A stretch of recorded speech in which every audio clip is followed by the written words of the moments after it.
अस्सलाम वालेकुम नाजरीन, मेरा नाम है उस्मान अदीम और आप देख रहे हैं उर्दू हिस्ट्री।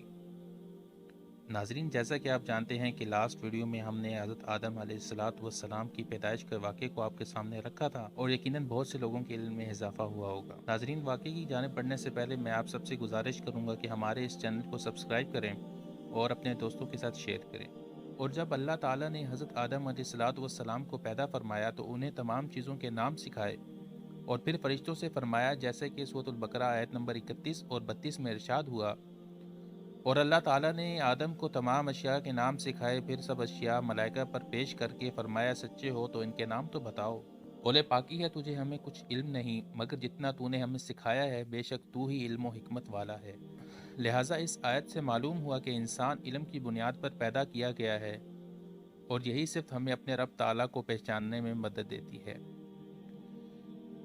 मज़ीद सूरह बकरा की आयत 33 में फरमाया ए आदम बता दे उन्हें सब अशिया के नाम।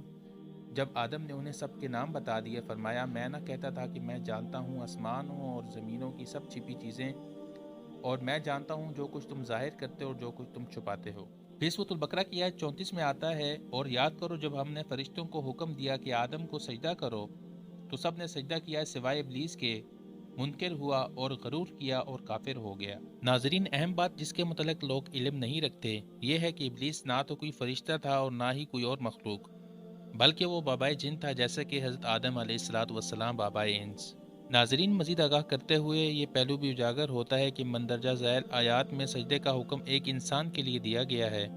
जो इस पहलू को सामने रखते हुए अगर बात की जाए तो सजदा दो किस्म के होते हैं, एक सजदा इबादत और एक सजदा ताज़ीमी। सजदा ताज़ीमी फजीलत की बुनियाद पर किया जाता है,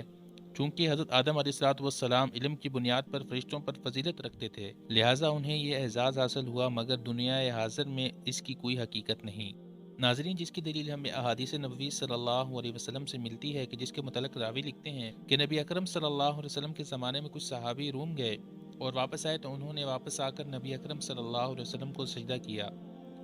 क्योंकि रूम में बादशाहों को सजदा किया जाता था। लेकिन नबी अकरम सल्लल्लाहु अलैहि वसल्लम ने यह कहकर इनकार कर दिया कि अगर मुझे इस उम्मत में सजदे का हुक्म देना होता तो सबसे पहले मैं ये हुक्म बीवी को देता कि वो अपने शोहर को सजदा करे। नाजरीन, वाक़े की तरफ वापस लौटते हुए आपको मज़ीद बताता चलूँ कि जैसा कुरान पाक की सूरत बकरा की आयत नंबर 35 में आता है, और हमने फरमाया, ए आदम तू और तेरी बीवी इस जन्नत में रहो और खाओ इसमें से बेरोक टोक जहाँ तुम्हारे जी चाहे, मगर इस पेड़ के पास न जाना कि हद से बढ़ने वालों में हो जाओगे। लिहाजा हज़रत आदम अलैहिस्सलाम और हज़रत हव्वा रज़ी अल्लाह ताला अन्हा जन्नत में रहने लगे।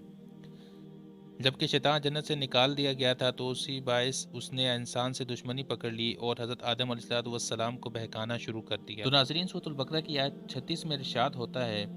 तो शैतान ने जन्नत से उन्हें लग़ज़िश दी और जहाँ रहते थे वहाँ से उन्हें अलग कर दिया। और सूरह एराफ की आयत 20 में आता है, फिर शैतान ने उनके जी में ख़तरा डाला कि उन पर खोल दे उनकी शर्म की चीज़ें जो उनसे छिपी थीं, और बोला, तुम्हें तुम्हारे रब ने इस पेड़ से इसलिए मना फरमाया है कि कहीं तुम दो फरिश्ते ना हो जाओ या हमेशा जीने वाले। फिर आयत नंबर 21 में इरशाद हुआ, तो उतार लाया उन्हें फरेब से, फिर जब उन्होंने वो पेड़ चखा उन पर से उनकी शर्म की चीज़ें खुल गईं और अपने बदन पर जन्नत के पत्ते चिपटाने लगे। और उन्हें उनके रब ने फरमाया, क्या मैंने तुम्हें इस पेड़ से मना ना किया और ना फरमाया था कि शैतान तुम्हारा खुला दुश्मन है। मज़ीद सूरह बकरा की आयत 38 में आता है, हमने फरमाया तुम सब जन्नत से उतर जाओ, फिर अगर तुम्हारे पास मेरी तरफ से कोई हिदायत आए तो जो मेरी हिदायत का पैरोकार हुआ उससे ना तो कोई अंदेशा होगा और ना ही कुछ गम।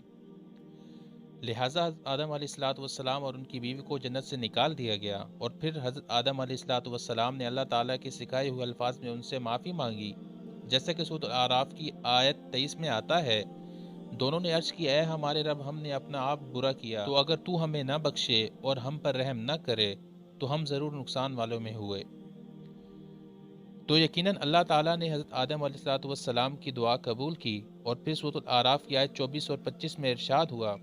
फरमाया, उतरो तुम में से एक दूसरे का दुश्मन और तुम्हें ज़मीन में एक वक्त तक ठहरना और एक दूसरे को बरतना है। फरमाया, इसी में जियोगे और इसी में मरोगे और इसी में से उठाए जाओगे।